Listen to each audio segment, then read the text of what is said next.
Japan national tourism অর্গানাইজেশনের প্রাথমিক পরিসংখ্যান বলছে, জুলাইয়ে দেশটিতে বিদেশি পর্যটক এসেছেন 34,42,100 জন। মাসভিত্তিক হিসাবে এটি এখন পর্যন্ত সর্বোচ্চ। পর্যটন খাতে ধীর গতির আশঙ্কার মধ্যেও এমন প্রবৃদ্ধি জাপানের ভ্রমণ বাজারে বিদেশিদের আগ্রহ ধরে রাখারই ইঙ্গিত দিচ্ছে।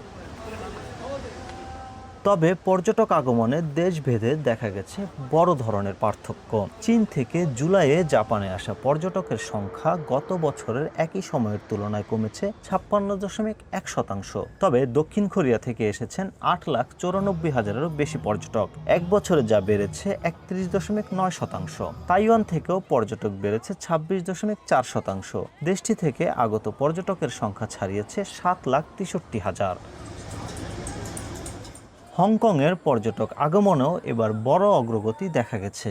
গত বছর জাপানের সম্ভাব্য দুর্যোগ নিয়ে সামাজিক যোগাযোগ মাধ্যমে ছড়িয়ে পড়া ভিত্তিহীন গুজবের প্রভাবে দেশটিতে পর্যটক আসা কমে যায়। তবে এবার সেই চিত্র পুরোপুরি বদলে গেছে। জুলাইয়ে হংকং থেকে জাপানে পর্যটক সংখ্যা ছাড়িয়েছে 2,72,000।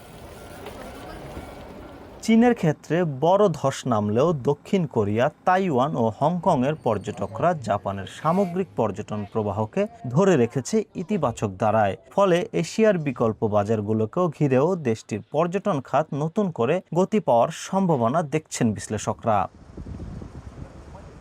জাপান থেকে মোহাম্মদ শাকিল মাহমুদ, সময় সংবাদ।